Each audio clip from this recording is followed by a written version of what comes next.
Assalamualaikum warahmatullahi wabarakatuh dan selamat pagi semuanya. Di sini saya Bagus Kurniawan ingin mempresentasikan seminar kimia saya dengan judul Perbandingan Optimal Polistiren Olahan Styrofoam sebagai perekat dengan sekam padi sebagai pengisi pada pembuatan papan partikel. Nah, ini adalah penelitian saya di PKM Riset Eksakta pada tahun 2021. Nah, adapun yang melatar belakangi daripada penelitian ini adalah dengan sumber yang didapat dari Badan Pusat Statistik tahun 2021, di mana bahwasanya peningkatan limbah sekam padi setiap tahunnya pasti mengalami peningkatan.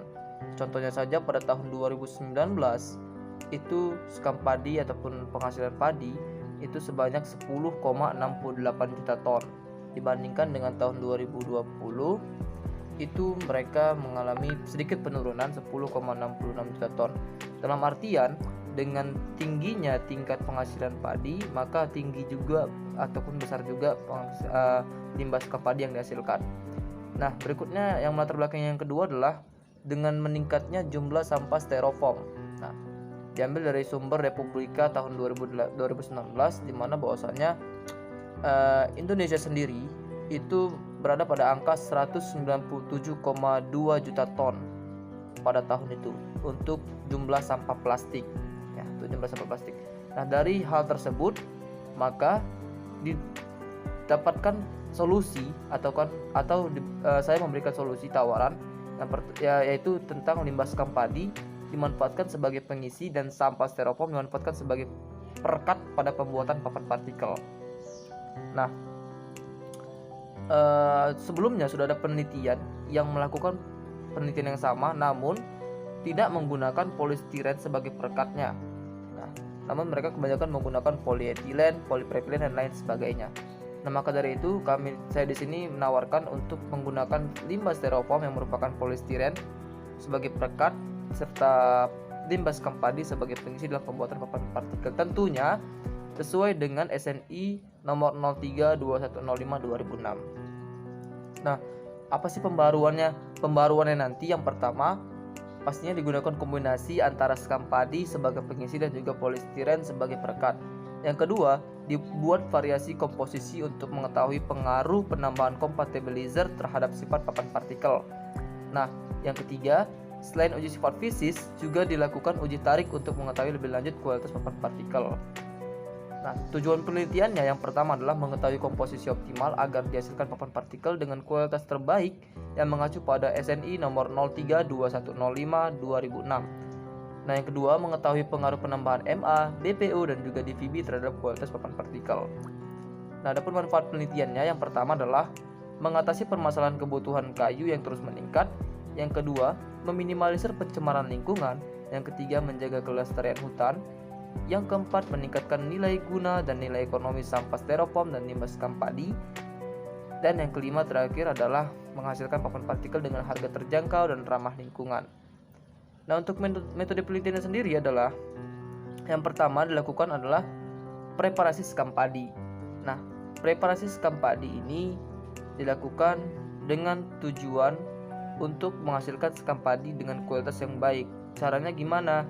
Caranya adalah pertama, rendam sekam padi dengan larutan NaOH 5% selama semalaman, kemudian cuci sekam padi menggunakan Aquades, selanjutnya keringkan sekam padi, lalu haluskan sekam padi yang telah kering. Sekam padi yang telah halus kemudian diayak menggunakan ayakan berukuran 20 mesh, sedangkan styrofoam dipotong menjadi ukuran yang lebih kecil. Itu untuk preparasi styrofoam. Setelah preparasi sekam padi dengan direndam selama semalaman dengan NaOH 5%, maka dari itu sekam padi kemudian dikeringkan, dibilas dengan Aquades, dikeringkan dan kemudian dihaluskan menggunakan blender. Nah, untuk preparasi styrofoam sendiri itu adalah dengan dipotong kecil-kecil. Nah, kemudian dilakukan uji FTIR. Namun sebelum dilakukan uji FTIR, dilakukan terlebih dahulu grafting namanya. Nah, penentuan derajat grafting. Nah, setelah dilakukan uji FTIR maka masuk ke penentuan derajat grafting. Penentuan derajat grafting ini dia kan sudah masuk tadi uji FTIR dengan polistiren digrafting dengan MA. Digrafting dulu dengan melihat anhidrasi polistiren. Tujuannya apa? Karena sekam padi dengan polistiren itu adalah senyawa yang berbeda. Ya, di mana sekam padi itu adalah polar, sedangkan polistiren adalah non polar. Nah, maka dia diperlukan yang namanya grafting dengan menggunakan tadi yang namanya maleat anhidrat ya, maleat anhidrat atau MA. Nah, setelah dia melakukan grafting kemudian diuji FTIR, maka didapatkanlah hasil yang terbaik ya untuk kualitas polistirennya. Nah, maka dilakukan setelah itu penentuan derajat grafting. Nah, penentuan derajat grafting ini endapan polistiren dengan grafting MA tadi yang telah kering ditimbang sekitar 1 gram, lalu direflux dengan 100 ml silen hingga larut. Setelah itu ditambahkan 1 tetes air dan reflux hingga dilanjut 15 menit. Kemudian tambahkan 3 tetes indikator phenolphthalein dan titrasi dengan KOH 0,05 normal ya dalam metanol dengan keadaan panas. Titrasi dihentikan ketika terjadi perubahan warna menjadi merah ros. Nah, itu untuk penentuan derajat grafting. Nah, setelah itu masuk kepada pembuatan papan partikel nih. Nah, pembuatan papan partikel sendiri di mana pertama-tama ditimbang sekam padi yang telah dialkalisasi, styrofoam, MA, BPO dan DVB serta silen sesuai dengan jumlah yang telah ditentukan. Kemudian campuran MH, BPO, DVB dicampurkan dengan pelarut silen menggunakan reflux. Lalu campurkan styrofoam dengan silen. Hasil reflux tersebut aduk hingga terbentuk pasta. Selanjutnya, campurkan pasta yang telah terbentuk dengan sekam padi, kemudian aduk kembali hingga merata. Setelah merata, masukkan ke dalam cetakan berukuran 12 x 15 x 0,5 cm. Kemudian rapikan. Kemudian kempa menggunakan hot press. Nah, kempa menggunakan hot press pada suhu 160 derajat Celcius selama 30 menit. Papan partikel yang telah jadi selanjutnya dijemur di bawah terik matahari selama 2 hari. Lalu diamkan pada suhu ruang selama kurang lebih 7 hari. Nah, setelah itu dilakukan yang namanya uji papan partikel. Nah, nanti kita di sini akan mengujinya dengan uji kerapatan, uji kadar air, pengembangan tebal dan juga uji tarik. Uji kerapatan itu dengan menimbang yang pertama menimbang papan partikel, uji dalam keadaan kering di udara.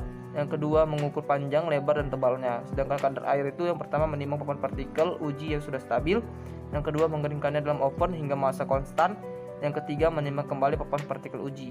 Dan yang ketiga itu pengembangan tebal, mengukur tebal papan partikel uji yang sudah stabil, berendam dalam air dengan suhu sekitar 25 derajat Celcius secara horizontal dengan keadaan sekitar 3 cm selama 24 jam. Dan yang ketiga itu mengukur kembali ketebalan papan partikel. Nah, yang keempat itu ada uji kuat tarik. Uji kuat tarik ini papan uji diukur dengan luas permukaannya. Papan uji diletakkan pada mesin uji tensil dan ditarik dengan lurus dengan kecepatan yang telah ditentukan. Nah, untuk hasil FTIR sendiri, sini sama-sama kita lihat puncak serapan karbonil C, gugus C ya, yang berikatan dengan gugus O, asimetri dari gugus karbonil MA dan MA pada polistiren grafting MA ya.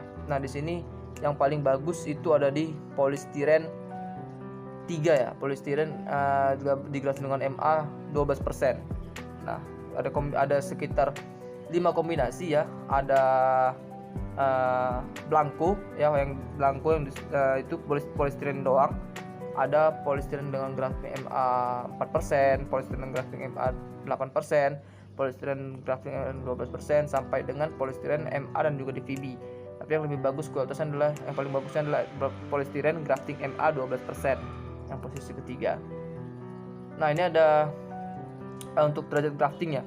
Derajat grafting sendiri di sini dapat kita lihat sama-sama ya, di mana yang paling baik ya dengan styrofoam yang sama beratnya 20 gram ya, BPO MH yang paling baik kualitasnya adalah di posisi kelima ya. Di posisi itu dengan styrofoam 20 gram, BPO 0,128 gram, MAH 1,6 gram, DVB 0,064 gram dan KOH 4,2 mili dengan derajat grafting 9,065 ya. Yang kelima itu variasi kelima itu 8% MAH ditambah dengan DVB. Nah, ini untuk uji sifat fisis. Nah, blanco itu dia sama-sama kita lihat yang paling bagus itu ada di campuran polistiren dengan grafting MA, BPO dan juga DVB ya.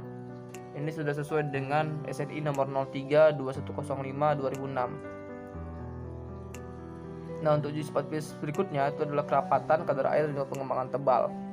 Nah, di mana spesimen satu ya, untuk kadar air lebih bagus ya, atau dia lebih banyak ya, dalam artian lebih bagus di spesimen 3. Spesimen 3 dengan penambahan MHBPO DPB memiliki sifat fisis yang paling terbaik ya. Karena apa? Karena di kerapatan dia, meskipun di kerapatan dia yang paling tinggi, di kadar air dia yang paling rendah, dan di pengembangan tebal dia yang paling rendah. Jadi spesimen 3 ini adalah kualitas yang paling terbaik, yaitu campuran MA, BPO, dan juga DPB. Nah, ini uji kuat tarik. Nah, untuk uji kuat tarik sendiri yang paling baik itu adalah untuk polistiren digrafting dengan MA dan BPO. Nah, ini sudah sesuai dengan SNI nomor 032105/2006 dengan internal bondnya lebih dari 3,1 kg per cm kuadrat. Nah, ini untuk uji kuat tarik ya. Untuk uji kuat tarik sendiri yang paling baik itu adalah di spesimen 2 dengan penambahan MABPO memiliki 1B tertinggi ya. Nah, memiliki internal bond tertinggi karena tergantung compatibilizer. Nah, saran kedepannya, yang pertama, menggunakan metode penelitian terbaru yang juga bisa digunakan dalam penelitian ini. Yang kedua, lakukan pengujian lainnya pada produk yang telah jadi. Nah, ini untuk dokumentasinya ya, teman-teman. Nah, terima kasih.